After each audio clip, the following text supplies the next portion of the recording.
We are talking about Albert Bandura's social learning theory that says human behavior is largely acquired.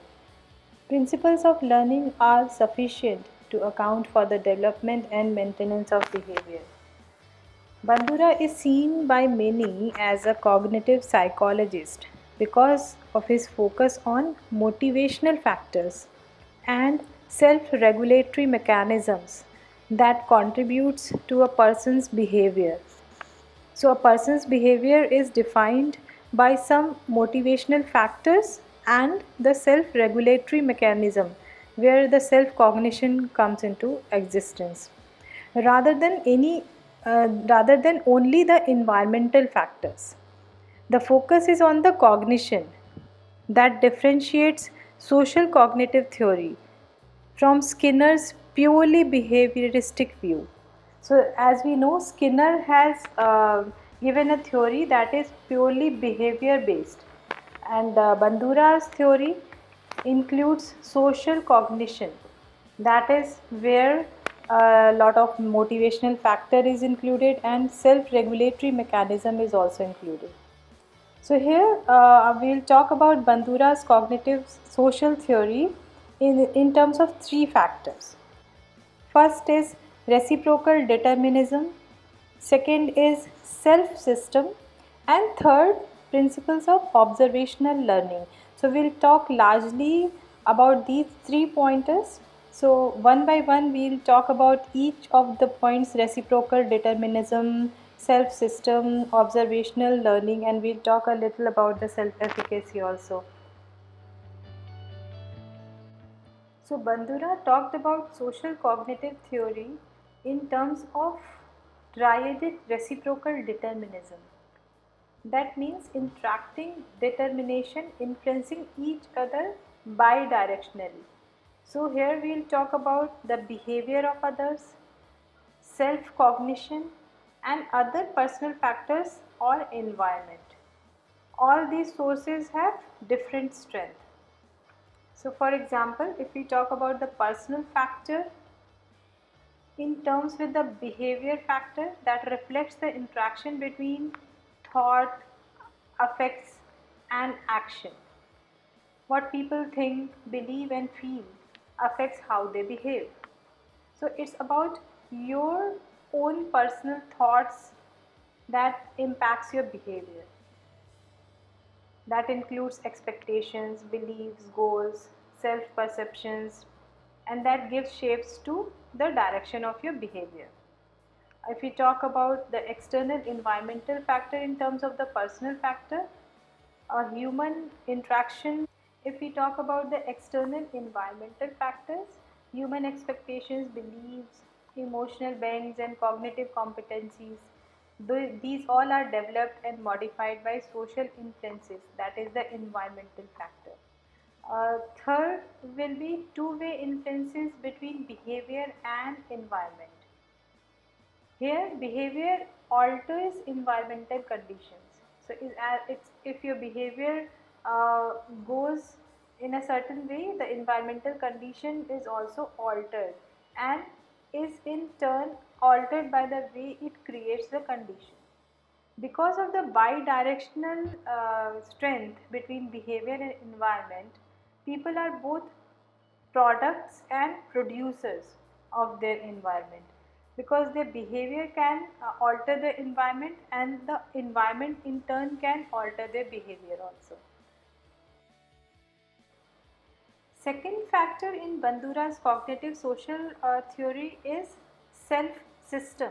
This is really important and this is involving in the self regulation of the behavior. So there are three processes basically that involves in the self regulation of the behavior. So the person themselves can regulate their behavior in three processes. One is the self observation, where you look at ourselves and own behavior and keep a tab on it. So here we are looking at ourselves, keeping a tab on our behavior. Second is the judgment, where the comparison is done with what we see with a standard. So if we have maintained a standard and then we compare ourselves or our behavior with that particular standard, for example comparing our performance with the traditional standards, like running a 5 kilometers every day can be a good example. So comparing the standard, that are you able to run a 5 kilometers or 10 kilometers every day. Third is the self response, that is rewarding ourselves if we do well in comparison to the standard. So it's related with the second standard. So all second process. So all three processes are interlinked. First we observe, look at ourselves and keep a tab on the behavior. Second will be setting a standard and comparison of seeing that are we reaching that standard or not. Third will be the rewarding part, self response part, that if we achieve that standard then we are rewarding ourselves. So there are rewarding self responses if you do well, and punishing self responses also if you do poorly. So in the self response it will be, the rewarding will be a positive and negative both. Fourth can be taken as self efficacy. So self efficacy can be defined, it's a little different than the self system.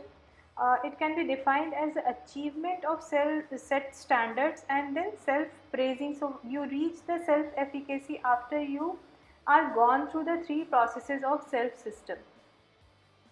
You develop a strong sense of self efficacy if over the year you achieve the standard set and are loaded with self praise and self rewards. On the contrary, you will have poor self efficacy if you fail to meet the set standards. So, self efficacy is again a strong sense of self efficacy if you achieve the standards that had been set, and a poor self efficacy if you fail to meet the set standards. According to Bandura, self efficacy is the belief in one's capabilities to organize and execute the causes of actions required to manage prospective situations. In other words, self efficacy is a person's belief in his or her ability to succeed in a particular situation. So the third factor in Bandura's social learning theory is principles of observational learning.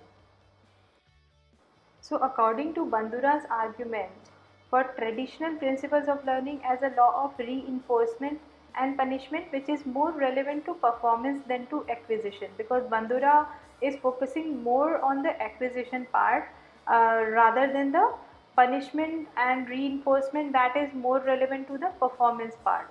So he says that learning can occur outside boundaries of pleasure and pain by simply watching and observing others. So the third factor, that is principles of observational learning, says that a person can acquire the behavior by simply watching and observing others, reading what people do, and by a general observation about the world, the person is able to understand and get into the behavior acquisition mode. So here the behavior is not done merely through the reinforcement and punishment, which is only more relevant to the performance.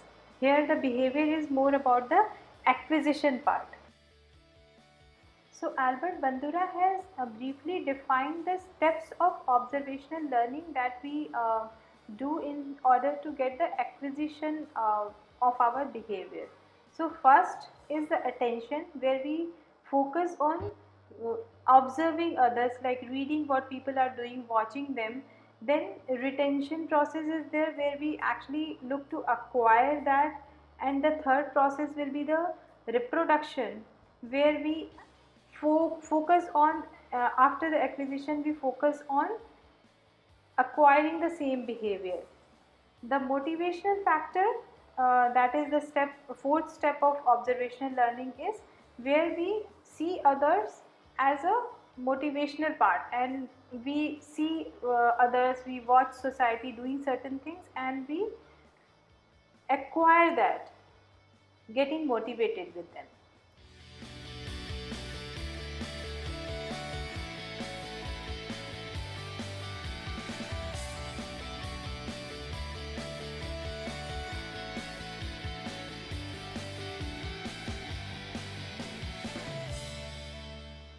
Now at the end, it's really important to talk about Bandura's approach in three terms. First will be the observational learning theory, second will be the social learning theory, and third is the modeling, that are imitation. So talking about the first, observational learning theory is very basic. We observe and we learn. Since the childhood, once a child is born, we get into this method of observing and learning.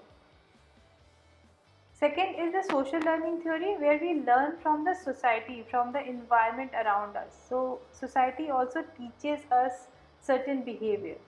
Third is the modeling or imitation. We consider someone as a model, as an idol, or as a goal, and then we tend to learn the behavior through that person or group or certain event.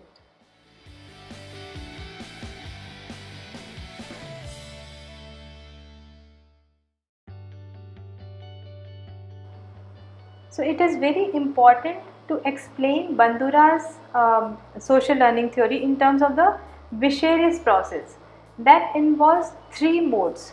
One will be the punishment, second will be the reinforcement, and third is the learning from others' experience. So as the title says itself, punishment, the first one will be where for example, a teacher scolded a child in the class and the whole class is quiet because that child was being naughty and the teacher scolded the child, and now due to that punishment everyone is learning a behavior. Second, reinforcement, as the word itself, title itself says, in the same example the teacher is appreciating a kid. If a kid is doing something, certain positive stuff, so the teacher is appreciating the kid, that results into a motivational factor, and that results into a reinforcement for the other kids also to perform in the same manner. Third is the learning from others' experience. So it's not important that we learn from our own experience. We learn from others' experiences also. So this learning from the others' experience is also one of the acquisition of the behavior that Bandura has explained in terms of the vicarious learning. So quickly summing up what we talked about, the reciprocal determinism, self system, and then the principles of observational learning, and at the end the Bandura's approach in terms of observation learning, social learning, and the modeling or imitation.